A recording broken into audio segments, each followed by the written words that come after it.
The road that made millionaires. Hi everyone, welcome to yet another episode of Leisure Podcast. I'm your host Zainab Yusuf Abdurrahim, and with me here is our amazing guest, as always, Mr. Matthew Joseph. Thank you for always coming. Thank you for always having me. Today we are going to discuss on how infrastructural developments can affect property values. In procuring property, would you say that location matters, size matters, or infrastructural development matters the most? Well, for me, everything matters. And it's important that when you're procuring a property, you take all this into consideration. Talk about location, talk about the amenities, which are the infrastructure, and then what else again? The price and the value. It's very important because people buy properties for various reasons. So that's how important it is for you now to be conscious of these factors before investing in any property. Okay. Would you say that there are specific infrastructural developments that actually help increase property values, or is it general? Sure, there are certain infrastructures that increase property value. Like which? Now, I'm talking about infrastructure. What's even the infrastructure? I say, infrastructure is just anything that makes living just easy, habitable, and easy going. Now, we have social infrastructure, we have transportation infrastructure, we have several amenities. And you see, some of this infrastructure actually affect property value. And there are some, instead of affecting property value, they end up causing some harm even to the people or the occupants that live in such areas. Can you give us examples of those? For example, in a residential area where you have a highway, that's dangerous. It ends up causing noise pollution to the resident that lives there. Now, when you now have infrastructure such as the airports, or the train line passing via that place, it gives noise pollution.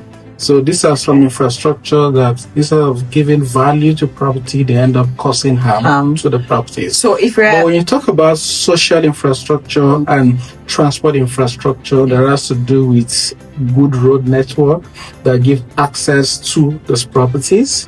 We talk about the social infrastructure that has to do with hospitals, that has to do with schools. This helps living conducive. Now you talk about electricity, you talk about internet facilities. These are infrastructures that actually enabled residents to live comfortably, and in turn, it gives value to the properties in such areas. So if you are using case in point, the recently constructed Wuye Bridge, a lot of people would argue that since the bridge actually solves a lot of problems, especially for workers, linking Bega to inside Wuse and the likes to Utako and all of that, would you say... Yes, an airport road, exactly. Would you say such infrastructural development is a welcoming one that would increase the property value of Wuye? Exactly. It will increase the property value. Now, because after that bridge was commissioned, it gave accessibility to people living there to various points in town. Now, and what are people looking out for? We're looking about proximity to your place of work, proximity to where some infrastructures are, proximity to you when you want to go out, how easy it is. Now, before that bridge came, people to connect to Wuse, you have to go through Mabushi, Utako before you connect to Wuse, which will take you about 30 minutes or thereabout. But with that bridge in place, it just takes you like 10 minutes to connect to these areas. So that's how to increase the influx of people to that area, and thereby making the value to go high because the demand skyrockets. Okay. So my question is, for a first time real estate buyer, are there means to foresee any potential government infrastructure? I'll use an example of a place called Kuje in Abuja. I mean, about 4 or 5 years ago, there was terrible road network to that place. It's not even that. I think the only beautiful place is a resort, there. Apart from that, I don't know of any. But now we are seeing a seemingly ongoing road network project going. So are there ways, say I want to buy a property, that I can foresee that, the government is interested in doing something here in the future? Okay. Yeah, as far as the FCT is concerned, there is a plan infrastructural development which tends to span across the area councils and even the city center. Kuje was so lucky to have gotten that infrastructure in this very time that we are in, which some other areas were not fortunate at this very moment. But like the government has promised, every area is going to be touched. Yes, and they will receive different infrastructure. You can not foresee per se for now where will be the next place to be developed. Oh, you understand? Okay. But the most important thing is you know what you're looking out for in investments.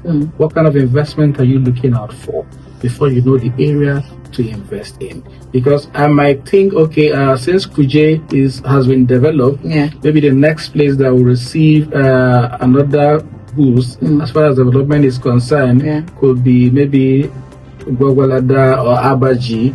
But who knows? The government's plan might not cover that area at the moment, but that does not mean they will not receive infrastructure. And then your investment might not take so long before you begin to turn in returns and what have you. Yes. So what matters is, what are you looking at in an investment? When you know what you're looking at in an investment, then you should know where to invest. And above all, just get a property advisor to give you the best advice. Okay.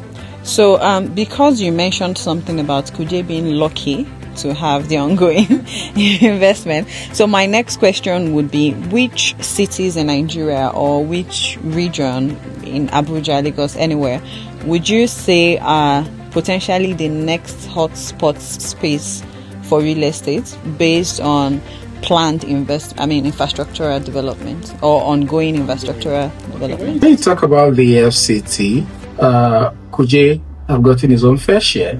Now, the Do Industrial, even before Kuje, also got his own fair share. I know because of the train station. So it got a boost in as much as it has not fully received the needed infrastructure.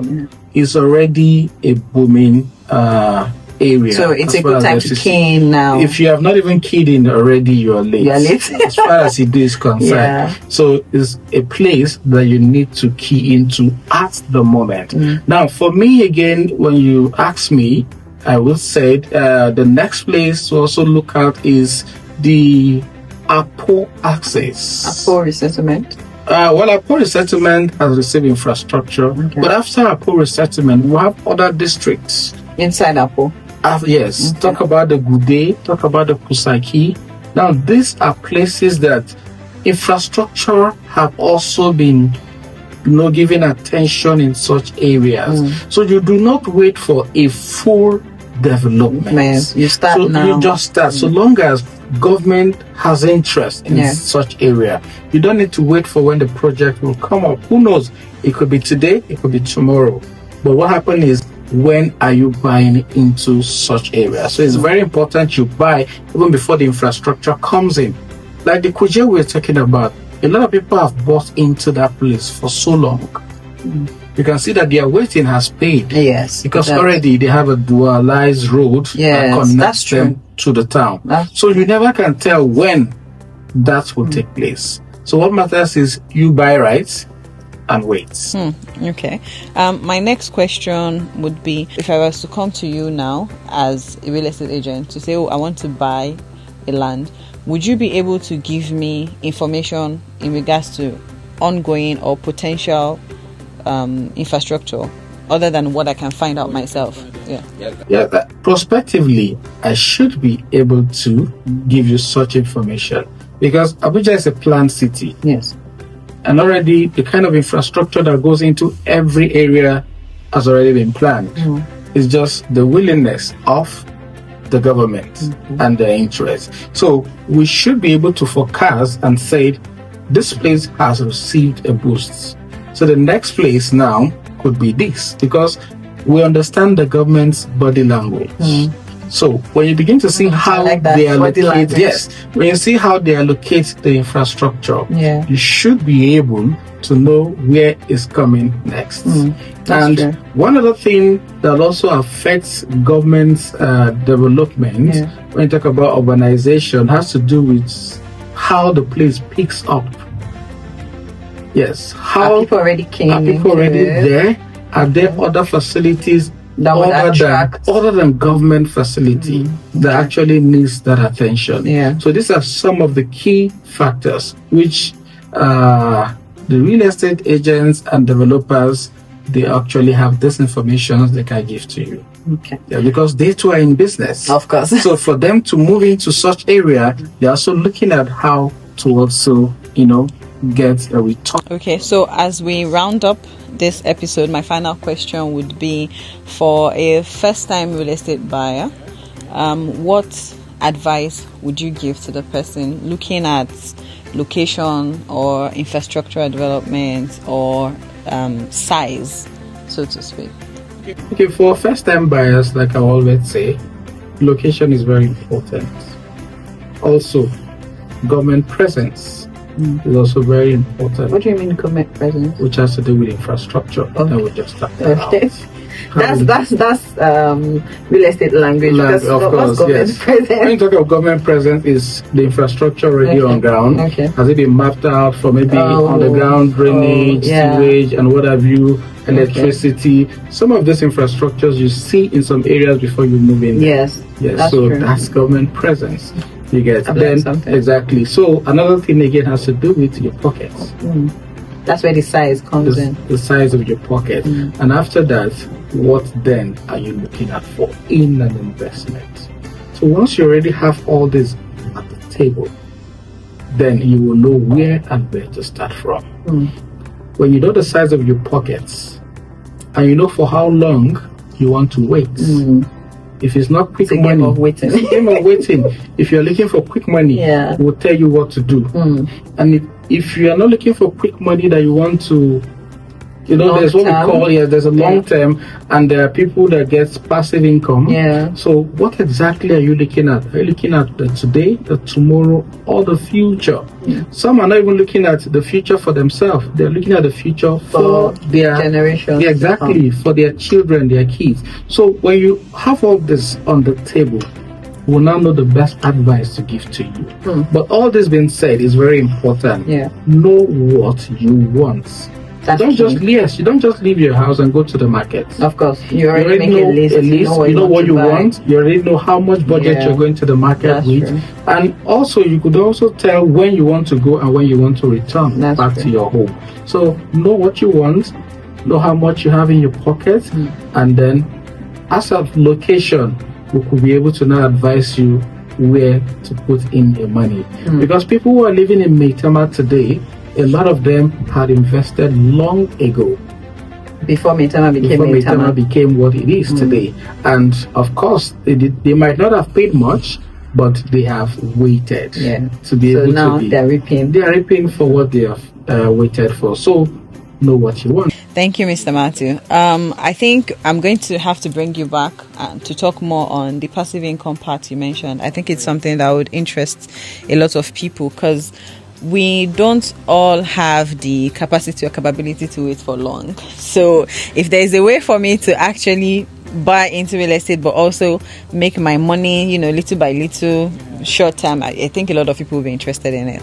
So again, this is your reminder to drop your comments, drop your questions, tell us what you want to hear from us, ask us. We have the experts in the house to give you your answers, and best believe that we have your interests at heart.